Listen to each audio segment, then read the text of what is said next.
selamat pagi anak-anak. Selamat bertemu lagi dengan Ibu Dian. Tentu saja kali ini Ibu tidak perlu memperkenalkan diri ya, karena kalian sudah kenal dengan Ibu selama 1 tahun waktu kalian masih kelas 10. Jadi tidak perlu lagi Ibu memperkenalkan diri. Ibu hanya akan memperkenalkan materi. Nah, materi baru kalian di kelas 2 ini. Ibu akan mengawali kalian belajar pembelajaran tentang matriks ya. Matriks itu apa sih? Nah, matriks itu bentuk matematika yang terbentuk dari beberapa elemen yang tersusun secara baris dan kolom. Ibu ulangi.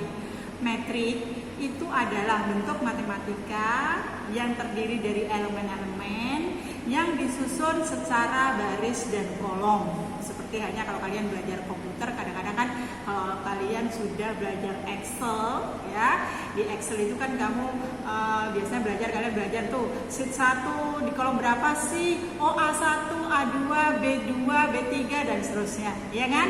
Nah, kita akan belajar seperti itu. Jadi matriks itu adalah bentuk matematika yang terdiri dari elemen-elemen yang tersusun dari baris dan kolom. Elemennya apa? Contoh, misalkan matriks kayak gini nih. Nih, ya. Ini masing-masing disebut elemen. 2 itu adalah elemen, 3 elemen. Ini elemen, ya. Nih, jadi bentuk matriks itu macam-macam, ya. Mulai bentuk matriks itu macam-macam. Ada bentuk bujur sangkar, ada matriks identitas dan seterusnya. Nanti kita akan mempelajari itu ya, satu persatu ya. Kemudian nama matriks. Perlu kan? Perlu. Jadi matriks itu harus punya nama. Namanya mana? Ini namanya. Ya, nama matriks disajikan dalam huruf kapital. Nih, namanya nama matriks. Jadi ini disebut sebagai matriks B. Elemen-elemennya sebagai berikut. Nih, ya. Demikian juga ini, karena ini C, berarti ini disebut matriks C. Elemen-elemennya sebagai berikut. Nih. Nah, kemudian setelah ini Ibu akan fokus ke operasi matriks, karena kalau bentuk-bentuk matriks nanti Ibu kirim lewat ini ya, modul. Di dalam modul matematika nanti yang Ibu akan kirimkan ke kalian, di situ lengkap macam-macam metrik, ya kan, macam-macam bentuk dan lain sebagainya. Kalian bisa pelajari mandiri. Nah, Ibu akan menjelaskan yaitu tentang operasi metrik itu sendiri. Operasi metrik itu yang pertama yaitu tentang penjumlahan dan pengurangan metrik. Penjumlahan dan pengurangan metrik itu pada prinsipnya adalah menjumlah. Kalau dia menjumlah, kalau pengurangan dia berarti mengurangi dari setiap elemen yang bersesuaian letaknya. Contoh, nih, diketahui 2 buah metrik, metrik B dan metrik C dengan elemen sebagai berikut. Kalau ditanyakan metrik B ditambah C atau metrik B plus C, berarti elemen yang bersesuaian. 2 itu posisinya di sini ya, di baris pertama kolom pertama, maka dia akan dijumlah dengan C di baris pertama kolom pertama juga. Jadi 2 ditambah 7 nih seperti ini. 3-nya ditambah dengan minus 1 nih, karena 3 ditambah minus 1 hasilnya kan 3 minus 1 tuh. Kemudian min 4 ditambah min 3 berarti min 4 min 3, ya kan? 0-nya ditambah dengan 2. 1 di sini akan ditambahkan dengan 0. Nih, seperti ini. Sedangkan 2-nya ditambahkan dengan 3. Hasilnya menjadi metrik yang elemennya adalah 2 tambah 7 itu 9, 3 dikurangi 1 2. Ini hasilnya minus 7. Di sini hasilnya 2, di sini hasilnya adalah 1. 2 tambah 3 hasilnya 5. Inilah hasil penjumlahan metriknya. Sama kan?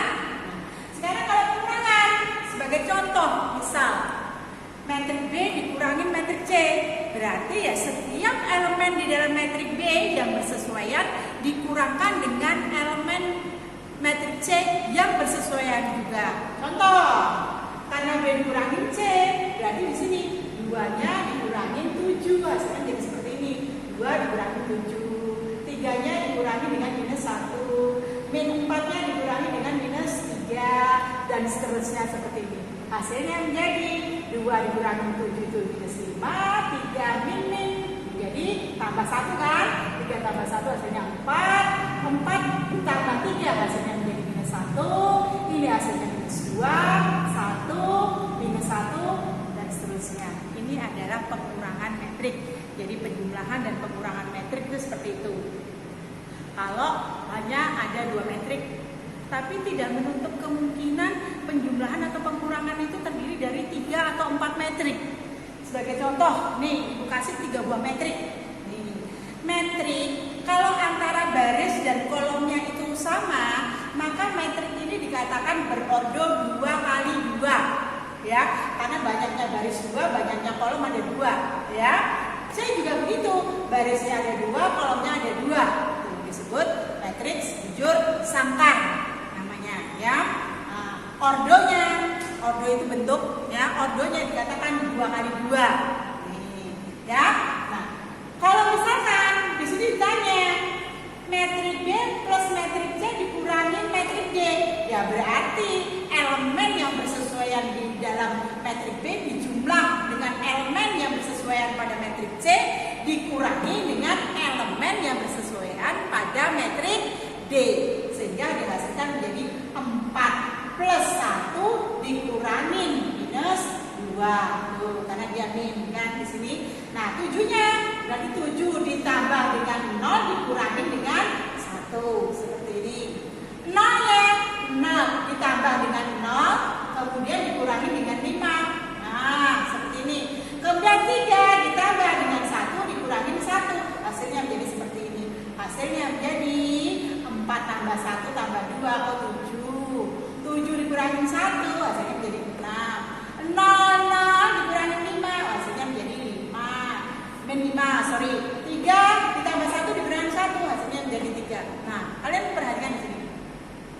Dari contoh nomor 1 ini dan nomor 2 ini, kalian lihat ternyata 2 atau lebih metrik itu bisa dijumlahkan atau dikurangin asal ordonya sama, bentuknya sama. Jadi kalau metrik berordo 2 kali 3 ya harus dijumlah dengan metrik yang berordo 2 kali 3 gitu, ya. Kenapa? Kalau contoh nih, misal Ibu punya metrik yang berordo beda, misalkan metrik H, ordonya seperti ini. Nah, 2 kali 2. Kemudian ada metrik E, misalkan 1, 3, 4, 5, 1, minus 2 misalkan.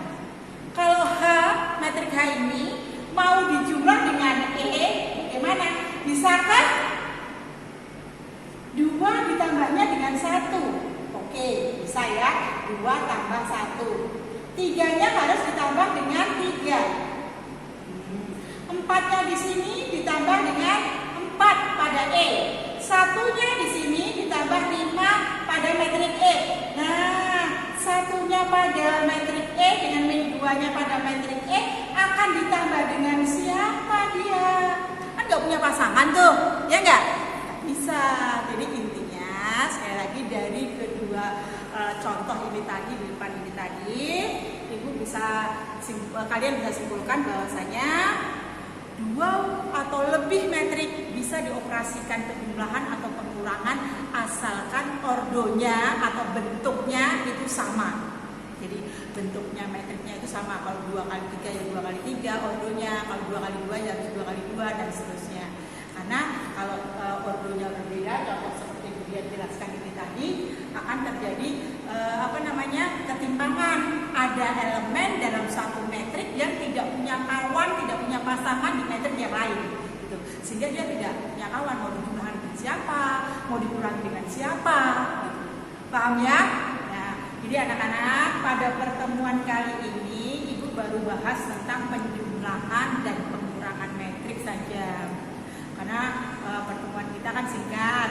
Nah, untuk selanjutnya di pertemuan berikutnya Ibu akan bahas masalah operasional metrik yang lain, yaitu masih ada perkalian, ada inverse metrik, transpose metrik dan seterusnya. Oke anak-anak, Ibu rasa pertemuan kali ini cukup sampai di sini saja. Oh ya, sekedar info ke kalian, Jadi video pembelajaran ini akan Ibu share ke wali kelas kalian. Nanti tugas wali kelas yang akan share ke kalian, ya. Untuk selanjutnya, karena ini nanti mungkin Ibu akan save di YouTube. Terserah. Kalau Ibu sih harapan Ibu sih kalian bisa subscribe supaya setiap kali ada video pembelajaran yang baru kalian bisa mengikuti. Tapi kalau tidak pun tidak apa-apa, ya. Intinya kalian bisa belajar dari sana. Dari video ini kalian nanti bisa ulang-ulang lagi. Oh nggak jelas sih, yang mana sih yang perlu saya ulang lagi? Silahkan diulang-ulang lagi, dipelajari lagi. Nah, seandainya kalian di penjelasan Ibu kali ini tidak jelas, kalian bisa bertanya pada Ibu di sesi berikutnya. Sekian anak-anak, Ibu akhiri. Namo Buddhaya.